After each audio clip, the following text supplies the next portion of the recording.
All right, I think I've got this figured out now. Back to the books.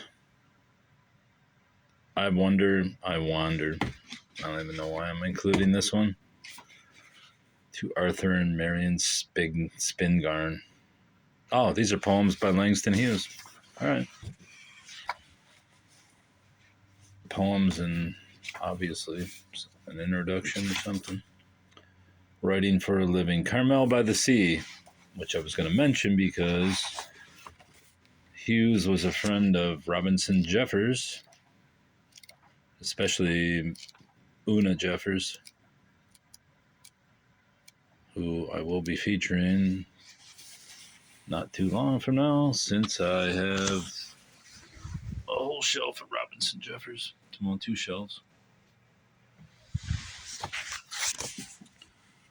That sunny summer morning when the Tayo Maru came through the Golden Gate with the green-brown hills of San Francisco. Cool story, man. All right, this book I actually do want to read. The Rise and Fall of the Victorian Servant by Pamela Horn. I have my diet. Orange Pop. Fago. This book looks interesting. Oh, come on, trout fishing. In Victorian England, society was divided into those who had servants and those who did not. A third category, comprised of nearly 1.5 million people by the end of the 19th century, formed the largest occupational group in the country, the servants. Are you serious? What were the reasons for such large-scale employment of domestic servants? Anyway, the Victorian era is probably the best, so it's before it all turned to shit. So, love it. I love it. Trout Fishing in America by Richard Brautigan, who I don't really care for, but his books are usually worth some money. And he's always humorous for a page or two.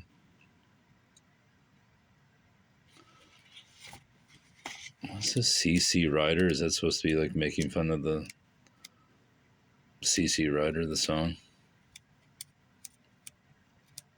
Anyway, The Pudding Master of Stanley Basin. Tree, Snow, and Rock Beginnings. Yeah, if you've never read Brautigan, he's not that great. But he has some appeal to the moderns who never seem to die off. They just keep regenerating into new moderns.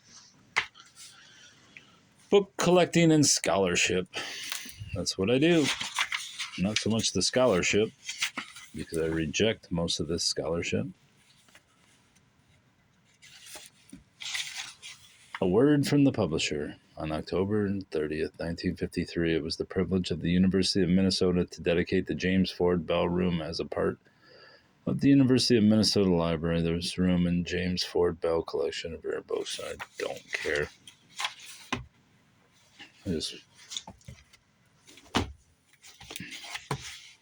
Specialized collection. The American collector is a wondrous and fearsome beast. The valiant librarian, in his shining armor, is often sorely beset with doubts about rare book collectors, because normally he knows so few of them. Is he meeting a fire-eating guardian of treasure, or a somewhat reluctant dragon? Only a visit to the dragon's lair will unravel the mystery. Yeah. All right, cool. Astrology by B. Parker and its practical applications. Of course I want this because... Oh, look. A bat and an owl. Because the esoteric is worth money and it's always in vogue. This one's from 1927. I'm sure this book has some value. as resale, even though I probably won't resell it now. Oh, whoa. What's this? The moon. The sun. The moon. Mercury. Mostly got it for the illustrations, but how to calculate a horoscope. See, that's fun, right? Even if you don't believe in that bullshit.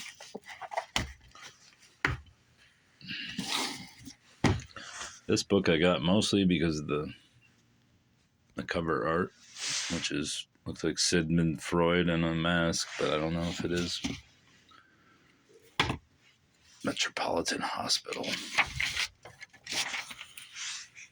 Tuxedo Avenue, Detroit, 1955. An attempt to clarify some issues about the so-called psychopathic personality.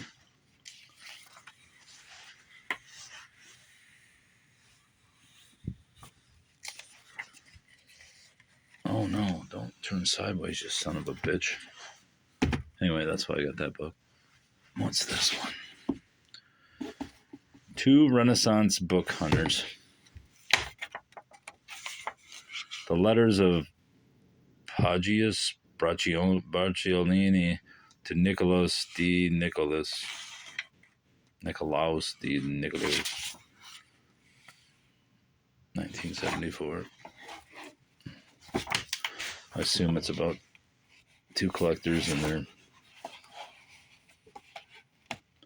approach to collecting, and they're comparing of notes. During my 4 years, I have paid no attention to the study of the humanities, and I have not read a single book that had anything to do with style. You can guess this from my letters, for they are not what they used to be, but in a short time I shall get back to my formal facility. When I consider earlier historians... Is that a question mark? No, I see. I am discouraged from writing, but when I consider contemporary ones, I become more confident and hope that I shall be inferior to few if I make a big effort. You make it your business to let me know. Pierre's answer as soon as possible. Oh, whoa. Ephemera. I want it. Be something good. The fuck is it? Nah, it's nothing. Just notes.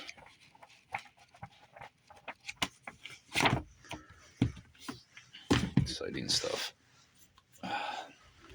Next book. Pollard, Old Picture Books. Oh, crack that one open. With other essays on bookish subjects by Alfred W. Pollard. Look, always that shadow on the book.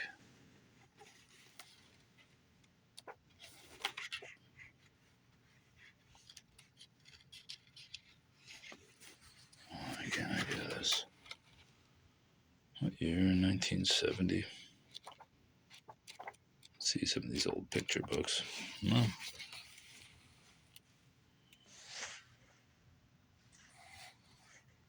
The transference of woodcuts. This is what we call books on books. This is more or less books on making books. What's that say? To you, sir. Can't read that. What's that say? Tis? No. Something to you, sir.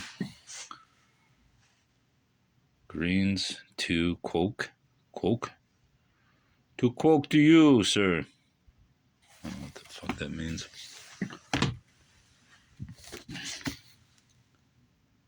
Familiar Studies of Men and Books. We got a book label. If I could focus this son of a bitch. I can't read that. Hogan Sons. What the fuck does that say?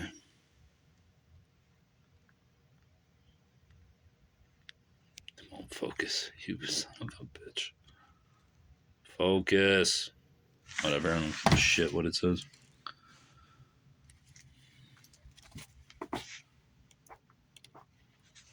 There he is. Declassified. To Thomas Stevenson. Oh, Thomas Bradford. That name pops back to my earlier when I was talking about Mary Roach in her book Spook. Thomas Bradford. Is that what I just said? Thomas Bradford? I don't know if I'm right. No, Thomas Bradford's somebody else. Maybe it is. Anyways, his name was something, Thomas something. I think it was Bradford or whatever I said first. By way of criticism. Familiar studies of men and books. This side of truth is very present to Whitman.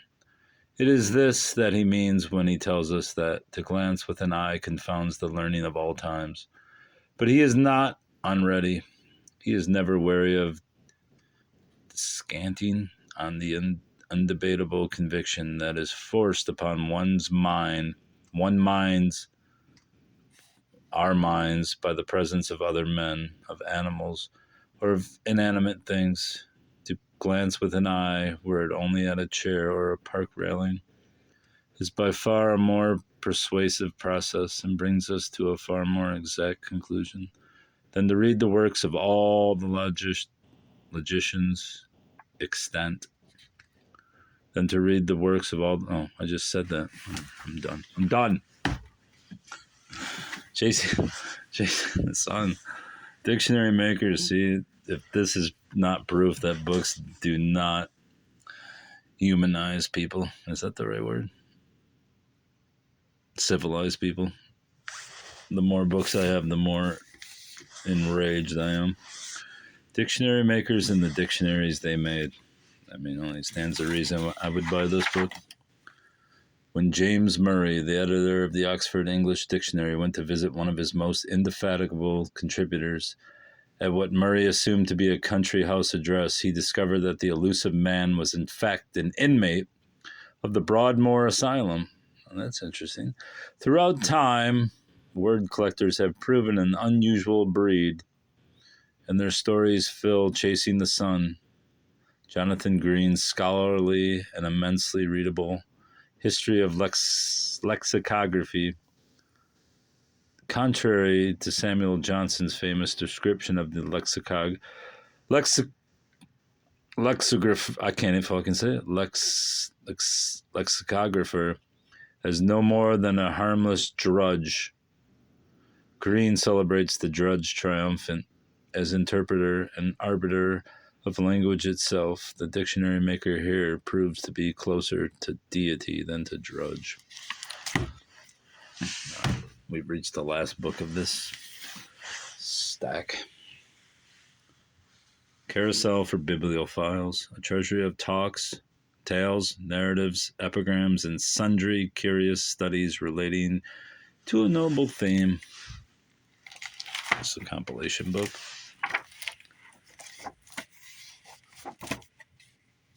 The Bookworms. Books. Jesus Christ. Burns saw a splendidly bound but sadly neglected copy of Shakespeare in the library of a nobleman in Edinburgh, and he wrote these lines on the ample margin of one of its pages, where they were found long after the poet's death. Through and through the inspired leaves, ye maggots, make your windings, but oh, respect his lordship's taste and spare the golden bindings. That's amazing. Glad you shared that with us, friends. Why Does Nobody Collect Me by Robert Benchley. Some months ago, is that the guy that wrote Jaws? While going through an old box of books looking for a pressed nasturtium, I came across a thin volume which, even to my dreamer's instinct, seemed worth holding out, if only for purposes of prestige. It was the first edition of Ernest Hemingway's In Our Time, the edition brought out in Paris by the Thrice Mountains Press in 1924, while Hemingway was just old Ernie, who lived over the sawmill in the Rue Notre Dame des Champs. I knew that it must be worth saving because it said in the front that the edition consisted of 170 copies, of which mine was number 39. That usually means something.